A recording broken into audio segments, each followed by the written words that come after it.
క్యాంపుకు పరిగెత్తిన రోజునే మీరు నైతికంగా ఓడిపోయినారు. పోలీసులు ఈరోజు చెప్తా ఉన్నా, నేను సవాల్ చెప్తా ఉన్నా, పోలీసుని అడ్డు పెట్టుకొని పోలీసుని వదిలేసి ఈరోజు రియాజ్ వాళ్ళ మామని వాకాడ్లోంచి తీసుకొచ్చినారు. వాళ్ళ మామని రామ్ కుమార్ రెడ్డి అన్న కూడా వాకాడ్ పోలీస్ స్టేషన్లో కంప్లైంట్ ఇచ్చాడు. పోలీసులను అడ్డు పెట్టుకుని ఒక పక్క రౌడీలను అడ్డు పెట్టుకుంటా ఉంటారు, గంజాబీ. ఒక పక్క చంద్రబాబు నాయుడు గారు ఏం చెప్తా ఉన్నారు? నెల్లూరుకి ఏమైపోయింది? ప్రశాంతంగా ఉన్న నెల్లూరు ఏమైపోయింది? ఇట్లాంటి వాళ్ళని పెడితే ఇలాగే అయిపోయింది. రౌడీయిజం అయిపోయింది, గంజాయిజం అయిపోయింది, కార్పొరేట్ డెలివరీ పోలీసులు గంజాయి వదిలేసి ఏం చేస్తున్నారు? వైసీపీ వాళ్ళు ఎవరి మీద ఉన్నారు రౌడీ షీట్లు పెడదాం, వైసీపీ వాళ్ళు ఎవరి మీద ఉన్నారు కేసులు పెడదాం, వైసీపీ వాళ్ళు ఎవరున్నారు ఇబ్బందులు పెడదాం, వైసీపీ నాయకులు ఎంతమందిని జైల్లో పెడదాం, మేము సునకానందం పొందుదాం. ఈ పనిలో తప్ప గంజాయి పట్టుకునే వాళ్ళని వీళ్ళ పనులు ఎక్కడున్నారు? కంప్లైంట్ ఇచ్చిన వెంటనే సిఐ తాడేపల్లికి పోయి నిందితుని పట్టుకున్నాడంట. ఏడైనా 5 పోలీస్ స్టేషన్లో మీరు కంప్లైంట్ ఇస్తే హుటాహుటిన ఏడున్నాడు రైడ్? బెంగళూరులో ఉన్నాడా, ఢిల్లీలో ఉన్నాడా? ట్రైన్ ఎక్కే సినిమా ఏడని చూశారబ్బా? నెల్లూరులోనే చూస్తున్నాం. నారాయణ గారు విద్యా వ్యవస్థలోంచి వచ్చావు, ఉపాధ్యాయుడిగా వచ్చావు, వ్యవస్థను పెట్టావు. 8 నెలలు ఇంత దిగజారి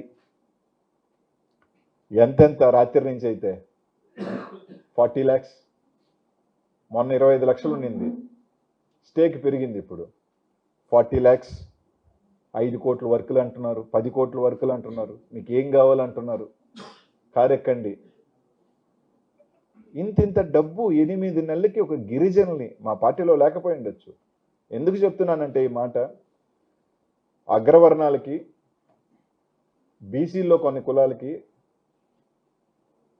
ఎమ్మెల్యేల అవకాశాలు వస్తాయి. మన జిల్లాలో ఎస్సీ సామాజిక వర్గానికి సంబంధించిన ఎమ్మెల్యేల అవకాశాలు ఉన్నాయి. కానీ ఎస్టీకి సంబంధించి మనకి ఎప్పుడో గాంధీ పెద్ద పదవులు రావు, ఎమ్మెల్యేలు రావు, ఇటుపక్క ఎంపీలు రావు. ఎప్పుడో ఒక మేయర్ వస్తుంది, ఎప్పుడో ఒక జిల్లా పరిషత్ చైర్మన్ వస్తుంది. మేయర్కి ఎన్ని సంవత్సరాలకు వస్తుందో. ఎందుకు చెప్తున్నాను అంటే ఈరోజు ఇది, నాకు 2 ఎస్టీ కార్పొరేటర్లు 2014లో ఆ రోజు అధికారంలో లేకపోయినా మాతో ఉన్నారు. అదే ఎస్టీ కార్పొరేటర్ 2019లో గెలిస్తే నేను జగన్మోహన్ రెడ్డి గారి దగ్గరికి వెళ్ళి వాళ్ళకి ఒక అవకాశం ఇద్దామని అంటే జగన్మోహన్ రెడ్డి గారు ఒక మాట అన్నారు, నెల్లూరులో యానాదులు చాలా పెద్ద సంఖ్యలో ఉన్నారు, మనం యానాది ఈ కులానికి సంబంధించి వాళ్ళకి అవకాశం ఇస్తే చాలా బాగుంటుంది అని.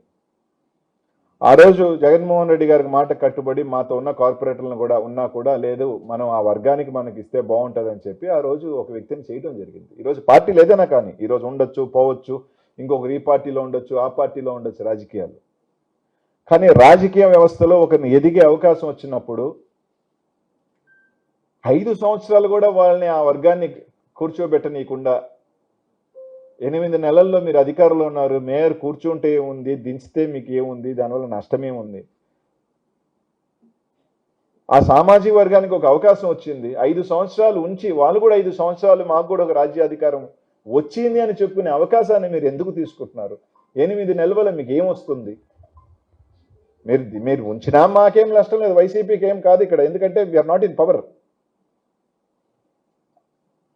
వాళ్ళైనా మాకేమరు. కానీ ఒక పెద్ద సామాజిక వర్గం, యానాది సామాజిక వర్గానికి ఒక మంచి అవకాశం వచ్చింది, ఒక 5 సంవత్సరాలు ఉండే అవకాశం వస్తే మీరు ఒక మనిషికి డబ్బులు పెట్టలా, ఒక కార్పొరేటర్కి టికెట్ ఇవ్వాలా, కనీసం మీరు క్యాంపెయిన్ చేయాలా?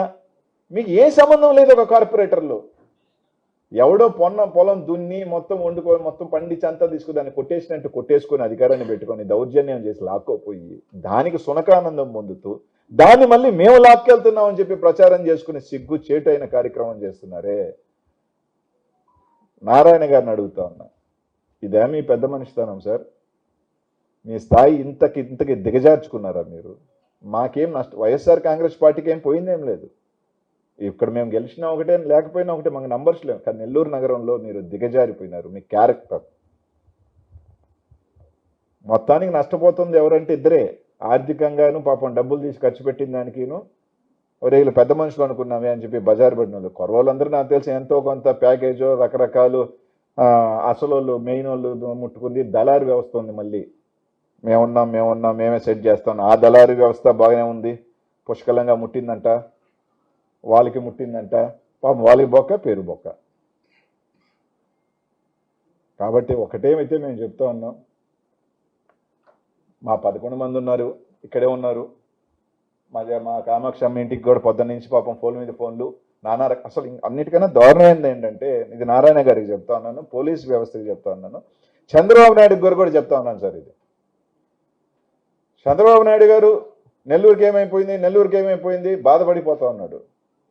రాజకీయాలలో ఇప్పుడు ఉన్నారు, కార్పొరేటర్ దాని జరిగింది. ఇంట్లో వాళ్ళు ఏం చేశారు సార్? మీ భార్య మీద గంజాయి కేసు పెడతాం, నీ కూతురు మీద గంజాయి కేసు పెడతాం. అంటే ఇప్పుడు గంజాయి సీజన్ కదా నెల్లూరులో, సీజన్ ఇప్పుడు గంజాయి సూపర్ హిట్ ఏది నడుస్తుందంటే కేజీఎఫ్ లాగా గంజాయి నడుస్తుంది.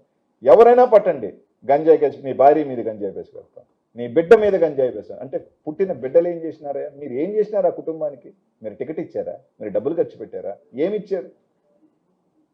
వాళ్ళ కుటుంబంలో గంజాయి ఇంత దిగజారి మాట్లాడుతున్నారంటేనే మీరెంత స్థాయికి దిగజారిపోయారో ఇంతకన్నా మేము చెప్పదలుచుకోలేదు. ఒకటైతే చెప్తా ఉన్నాం, నైతికంగా ఈరోజు మేము గెలిచాం నెల్లూరు నగరంలో, హ్యాపీగా ఉన్నాం.